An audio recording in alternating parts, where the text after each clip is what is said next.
Students, अब जो आप लोगों का टॉपिक स्टार्ट होने वाला है वो है मेंटल मैथमेटिक्स। इसी को ही हम लोग ना सिनेरियो बेस्ड क्वेश्चंस कहते हैं। असल में जो सिनेरियोस को कहते हैं, आप लोगों को ना एक कॉम्प्लिकेटेड स्टेटमेंट दी जाती है। हमने उस स्टेटमेंट को समझ के अपने माइंड को यूज़ करते हुए हमने इस क्वेश्चन को स्टेटमेंट के अकॉर्डिंग किस तरह से सॉल्व करना है, ठीक है। तो उसको मेंटल मैथमेटिक्स कहते हैं। इसमें आप लोगों के ना मैक्सिमम MCQs आते हैं, तकरीबन 6 तो आते हैं इसमें। सबसे पहले हमारे पास जो क्वेश्चन नंबर 1 है उसमें लिखा हुआ है 67 डिवाइडेड और स्लैश इक्वल 9 रिमाइंडर 4, ठीक है। तो हमें नहीं पता कि हमने इस क्वेश्चन को किस तरीके से सॉल्व करना है। अगर मैं सबसे पहले 67 में से माइनस कर दूं 4 को, तो मेरे पास आंसर क्या आ जाएगा 63, ठीक है। अब नेक्स्ट क्वेश्चन में मैंने क्या किया है कि सिर्फ और सिर्फ 63 को यहाँ पे मैंने क्या कर देना है, 9 से डिवाइड कर दिया। तो मेरे पास जो वैल्यू आ रही है वो आ जाएगी 7 की। तो मेरे पास जो x होगा वो मेरे पास किसके इक्वल आ रहा है, 7 के। इसी तरह नेक्स्ट क्वेश्चन है कि how many metres less than the 2 kilometre is 1.7 kilometre. अगर हम किलोमीटर को मीटर में कन्वर्ट कर दें, ठीक है, तो फिर हमने इस क्वेश्चन को सॉल्व करना है। कह रहे हैं कि अगर आप मीटर्स में से लेस करके किलोमीटर को किस तरह से निकालेंगे। ये जो दो मुझे वैल्यूज़ गिवन थी 2 किलोमीटर एंड 1.7 किलोमीटर, इन दोनों को मैंने क्या कर देना है, माइनस इनको किलोमीटर से मीटर में कन्वर्ट किया, ठीक है। तो मेरे पास 200 मीटर और 1700 मीटर आया। अब ये दोनों मेरे पास वैल्यू आ गई, इन दोनों को जब मैंने माइनस किया तो मेरे पास गिवन वैल्यू क्या आई है, 300 मीटर। अब थर्ड क्वेश्चन है कि वर्कआउट है हमारे पास 7 मल्टीप्लाई 5 माइनस 8 मल्टीप्लाई 4। सिर्फ और सिर्फ मैंने ब्रैकेट को आपस में क्या किया है, अंदर वाली वैल्यूज़ को मल्टीप्लाई किया। 7 5 ज़ा 35, 8 4 ज़ा 32, ठीक है। इन दोनों वैल्यू को मैंने माइनस किया तो मेरे पास क्या आ गया, 3। नेक्स्ट क्वेश्चन हमारे पास है कि अगर हम चेंज करें इंचज़ को इनटू फीट में और हमें वैल्यू दी हुई है यहाँ पे 100। अब इस क्वेश्चन को सबसे पहले समझें कि अगर चेंज 100 इंचज़ इनटू फीट, पहले हमने इंचज़ को किस में कन्वर्ट करना है, फीट में कन्वर्ट करना है। तो हमें पता है कि जो 1 फीट है ना वो इक्वल किसके होता है, 12 इंचज़ के। अब मुझे पता है कि अब जो 12 है ना, 12 के टेबल में हम लोगों ने देखना है कि मेरे पास 100 आ जाए। 100 तो नहीं आता, लेकिन 100 से ज़्यादा वैल्यू आती है। तो हमने ज़्यादा वैल्यू नहीं, हमने उससे कम वैल्यू लेनी है। अगर मैं देखूँ कि 12 के टेबल में मेरे पास, अगर मैं 12 को मल्टीप्लाई करूँ 8 से, तो मेरे पास कितना आता है आंसर, 96, ठीक है। 96 आंसर आ गया। और अगर मैं 96 में +4 को ऐड करूँ तो मेरे पास 100 आ जाता है, ठीक है। इतनी स्टेटमेंट हमारे पास क्या हो गई, सॉल्व हो गई। अब मैंने क्या किया है कि जो 96 है ना उसको मैंने डिवाइड कर दिया है 12 से, और मेरे पास कितने इंचज़ था, 4 इंचज़। 4 इंचज़ मेरे पास जो था उसको मैंने एज इट इज़ लिख दिया है, और बाकी 96 को मैंने इसलिए डिवाइड किया है 12 से क्योंकि मैंने बताया है इसमें अगर 96 को 4 से करो तो 100 होता है। ये भी चेंज हो गया। अब बाकी मैंने इंचज़ को फीट में कन्वर्ट करना है, और मैंने 96 को यहाँ पे अगर 12 से मैंने डिवाइड किया तो मेरे पास कितने फीट आ रहा है कि 8 फीट यहाँ पे मेरे पास आंसर आ गया है। अच्छा, अब हमारे पास नेक्स्ट क्वेश्चन है, what is the missing angle.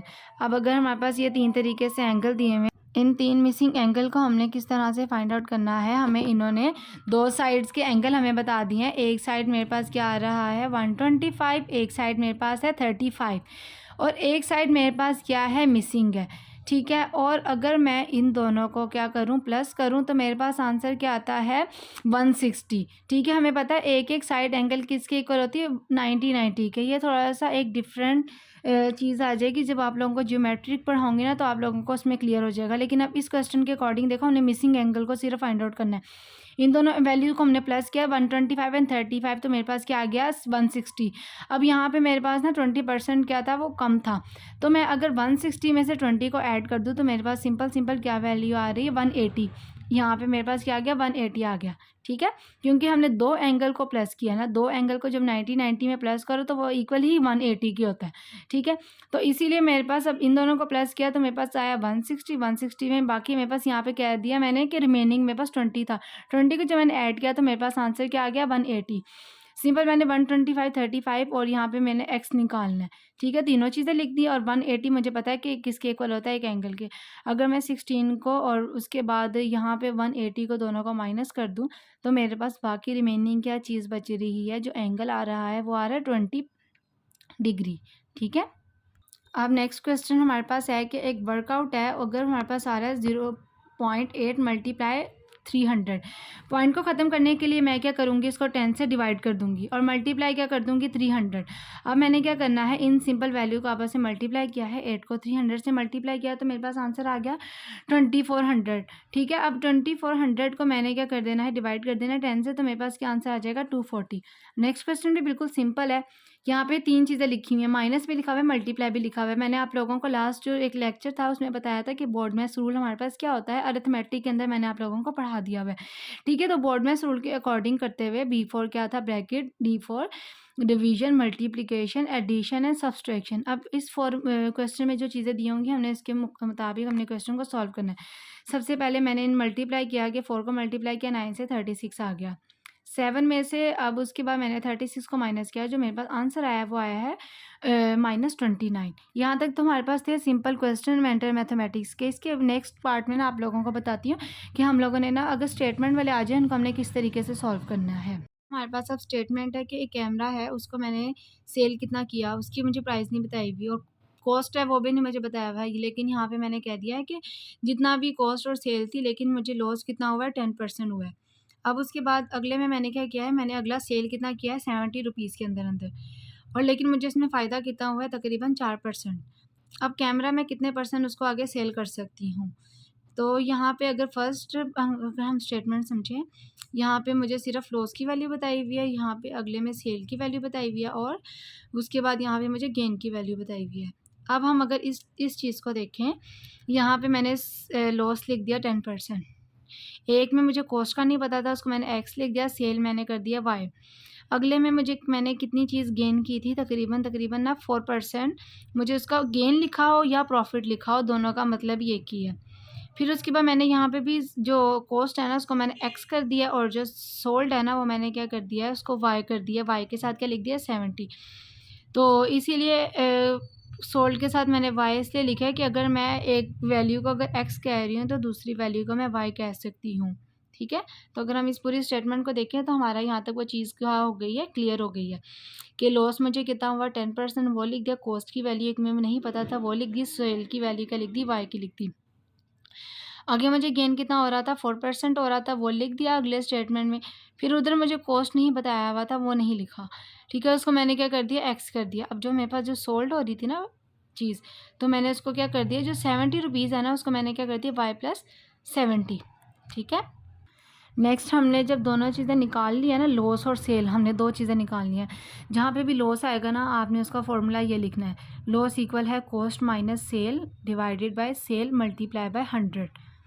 ठीक है, और यहाँ पे मैंने जब पीछे देखा कि मेरे पास जो लॉस आ रहा था वो मेरे पास आ रहा था एक्स, और जो सेल थी वो मेरे पास कितनी आ रही थी, तकरीबन यहाँ पे आ रही थी वाई आ रही थी। अब उसके बाद मैंने क्या किया कि जो मेरे पास कॉस्ट आई ना उसको मैंने क्या कर दिया, एक्स मल्टीप्लाई फॉर्मूले का आया 100, और बाकी मैंने कुछ भी नहीं लिखा। लॉस मेरे पास कितना था, 10% था, वो मैंने यहाँ लिख दिया, और बाकी एक्स और वाई सब की वैल्यू को मैंने क्या कर दी, एज इट इज़ लिख दिया। ठीक है, ये वाला जो है ना मैं इस के अकॉर्डिंग सॉल्व कर रही हूँ। ठीक है, अब उसके बाद मैंने क्या किया है कि यहाँ पे जो 100 है ना, 100 को मैंने डिवाइड कर दिया है 10 के नीचे। ठीक है, जब मैंने 100 को 10 के नीचे डिवाइड कर दिया है तो मेरे पास यहाँ पे वैल्यू क्या आती है, 0.1, और x यहाँ पे क्या कर दिया, यहाँ पे आके मैंने मल्टीप्लाई कर दिया है, और बाकी as it is x minus y आ गया। अब y इक्वल क्या होगा, x माइनस 0.1 वाई। ठीक है, अब मैंने क्या कर दी, x और x दोनों की वैल्यू को इकट्ठे कर दी, जहाँ पे कुछ ना हो वहाँ पे क्या होता है, 1 होता है। तो मेरे पास यहाँ पे सिर्फ और सिर्फ अभी y निकला है, तो हमने यहाँ पे x की वैल्यू भी तो निकालनी है ना। तो मेरे पास जो y आया है वो आया है 0.9x। हम आप लोगों ने याद रखना है कि जब प्रॉफिट का हम फॉर्मूला लिखेंगे ना उसमें सेल पहले आएगा, कॉस्ट बाद में आएगा, और मल्टीप्लाई 100 से होगा। लेकिन लॉस में आप लोगों ने एक बात याद रखनी है कि उसमें जो है ना कॉस्ट पहले आएगा। ठीक है, और इसमें क्या आ रहा है, इसमें जो सेल है ना ये पहले आ रहा है। अब बाकी मैंने फॉर्मूले के मुताबिक जो मेरे पास पहली इक्वेशन निकली थी, अब इसको मैंने सॉल्व करना है। ठीक है, आप लोग एक दफ़ा देख लो कि हमारे पास जो गेन आई थी वो आई थी 4%, कॉस्ट हमारे पास एक्स था, सेल हमारे पास थी वाई प्लस 70। तो मैंने यहाँ पे सिर्फ और सिर्फ वैल्यूज़ पुट की हैं। सेल की वैल्यू वाई प्लस 70 थी, यहाँ पे दोनों की वैल्यू मैंने क्या कर दी थी, एक्स एज्यूम कर ली थी। आप लोग यहाँ पे चाहो तो यहाँ पे आप लोग 100 भी कर सकते हो, अगर 100 भी लिख दो ना तो 100 100 से कैंसिल आउट हो जाता है। ठीक है, तो यहाँ पे अगर आप इसके साथ सारी वैल्यूज़ पुट कर दी तो मैंने क्या कर दिया, अगेन ऊपर वाले ही इसके मुताबिक ना 100 को 100 से यहाँ डिवाइड कर दिया, और यहाँ पे x मेरे पास क्या होता है, डिवाइड हो रहा था, यहाँ पे आके मल्टीप्लाई हो गया इन सबको मैंने किया, तो मेरे पास क्या आ गया 0.04, और y की वैल्यू मेरे पास क्या आ रही थी, अभी ये आ रही थी। अभी मैंने x निकालना है, यहाँ पे इधर वैल्यू ले जाऊँगी। यहाँ पे मैंने क्या कर दिया है कि जो x की वैल्यू थी उनको मैंने इकट्ठे कर दिया है और y को मैंने अलग कर दिया।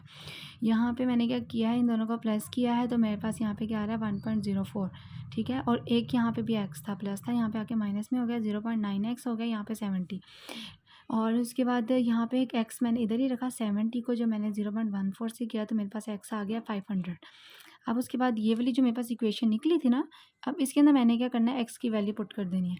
तो putting the value of x in equation, ठीक है, इस इक्वेशन के अंदर मैंने पुट करना है। मेरे पास x की वैल्यू क्या आई थी, 500 आई थी। जब मैंने y को इसके साथ ऐड किया तो मेरे पास आ गया 450।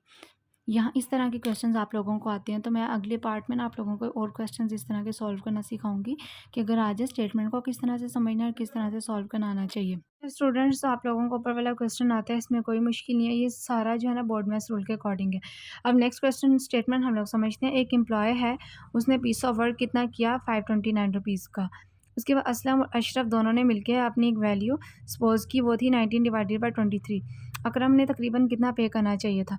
अब अगर हम इसमें लिखें कि हमारे पास जो पीस ऑफ वर्क है वो हमारे पास आ रहा है 529, और उसके बाद दोनों ने जब अपनी वैल्यू सपोज की तो वो कितनी थी, 1923। दोनों किसकी बात कर रही हूँ, असलम की और अशरफ की, ठीक है। तो दोनों को सिर्फ मैंने डिवाइड किया है, तो मेरे पास इनकी जो पेड वैल्यू है वो आ गई है 437, ठीक है। फिर यहाँ से मैंने क्या किया है कि अकरम लिख के, और यहाँ से जो टोटल वैल्यू मेरे पास आई थी 529, उसको माइनस कर दिया असलम और अशरफ की वैल्यू से, तो मेरे पास जो वैल्यू आई है वो आई है 92। क्वेश्चन सॉल्व कर लेते हैं। इसमें बताया हुआ है कि एक ट्रेन है, उसने डिस्टेंस कितना तय किया, 200 मीटर। फिर उसके बाद जब वो स्टेशन तक पहुँचा तो कितने घंटे बाद पहुँचा, 42 किलोमीटर पर आवर तक। और उसके बाद उसको कितना टाइम लग रहा है कि आगे स्टेशन से गुजरने के लिए। लेट्स सपोज ये मेरे पास क्या है, स्टेशन है, ठीक है। और इससे पहले मेरे पास जब ट्रेन यहाँ से यहाँ तक आई है तो मेरे पास उसने कितना तय किया है, 45 किलोमीटर। अब यहाँ स्टेशन तक जब उसने पहुँचा है, इसने कितना डिस्टेंस तय किया है, 200 मीटर। अब उसके बाद कह रहे हैं कि how long will it take to pass this station. कह रहे हैं उसके बाद अब स्टेशन से आगे जाने का वो कितना डिस्टेंस तय, कितना टाइम लगेगा इनको आगे पहुंचने के लिए, और कितने किलोमीटर तक जा रहे हैं, ठीक है। 1 किलोमीटर और उसके बाद एक और किलोमीटर, तकरीबन 2 किलोमीटर तक वो जा रहे हैं, और इनको कितना टाइम लग रहा है, हमने टाइम यहाँ पे फाइंड आउट करना है। तो हम यहाँ पे लिख सकती हूँ मैं कि जो डिस्टेंस है वो ऑफ द ट्रेन क्या है, 200। रेशो मेरे पास क्या आ गई, 45 किलोमीटर पर आवर। इस और क्या 45 किलोमीटर पर आवर। यहाँ पे हमने फाइंड आउट करना है टाइम। तो यहाँ पे हम फॉर्मूला इसलिए लगा सकते हैं, ये वाला यूनिफॉर्म मोशन का, कि जो ट्रेन है ना वो कांस्टेंट स्पीड से ट्रैवल कर रही है, ठीक है, मतलब कि कांस्टेंटली जा रही है, एक ही सेम वे से जा रही है। तो हम यहाँ पे क्या फार्मूला फाइंड आउट करेंगे, जो स्पीड है ना वो इक्वल किसकी हो जाएगी, वेलोसिटी ओवर टाइम के, ठीक है। तो उसके बाद हमने टाइम इस साइड पे ले आना है क्योंकि मैंने टाइम निकालना है, और यहाँ पे मेरे पास आ गया SV। ये फार्मूला मेरा निकल गया, लेकिन मैंने यहाँ पे किलोमीटर पर आवर का जो है ना वैल्यू, वो हमने यूनिट नहीं लगाना। इसलिए नहीं लगाना क्योंकि मैंने यहाँ पे निकालना है टाइम, तो टाइम का जो मेरे पास यूनिट होता है वो होता है सेकंड में। तो हम अगर इस यूनिट को थोड़ा सा चेंज करें तो आप लोगों को पता है कि अगर मेरे पास 1 मीटर पर सेकेंड है ना, वो किसके इक्वल होता है, 3.6 किलोमीटर पर आवर के। यहाँ पे मेरे पास वेलोसिटी क्या है, 45 किलोमीटर पर आवर। अगर मैं इस यूनिट को आपस में इनको डिवाइड कर दूं तो किलोमीटर पर आवर दोनों कैंसिल आउट हो जाएंगे, तो बाकी रिमेनिंग मेरे पास क्या आ जाएगी, मीटर पर सेकंड, ठीक है। तो मैंने 45 को और यहाँ पे अगर 3.6 को डिवाइड किया तो मेरे पास क्या वैल्यू आ रही है वेलोसिटी की, 12.5 मीटर पर सेकंड रेट। तो हम ये वाली वैल्यू यहाँ पे चेंज होगी तो हम इसको यहाँ पे लिखेंगे, ठीक है। तो अब हमने इस वाली वैल्यू को इसके अंदर पुट करना है। स्पीड मेरे पास क्या थी, 200 मीटर थी। वेलोसिटी मेरे पास क्या आ रहा था, 12.5। और अब यहाँ पे मैंने 2 इसलिए लिखा है कि मैंने कहा है कि स्टेशन से आगे तक का तो टाइम कितना आ रहा है वो हमने निकालना है, लेकिन 1 किलोमीटर से अगले 2 किलोमीटर तक तकरीबन स्टेशन वो जो है ना ट्रेन पहुँची है। तो इसीलिए मैंने ना उसको क्या किया है, 2 से मल्टीप्लाई किया है। 200 को मल्टीप्लाई किया 2 से तो मेरे पास आ गया 400। 12.5 को मल्टीप्लाई किया 2 से तो मेरे पास आ गया 25 तो अब जो मेरे पास जो टाइम निकला है ना, वो मेरे पास क्या निकला है 16 सेकंड्स तक का मेरे पास क्या आ गया है, इसमें टाइम आ गया है, मीटर पर सेकंड। तो ये मेरे पास तकरीबन उसने कितना डिस टाइम लगा है इसको 16 सेकंड्स तक।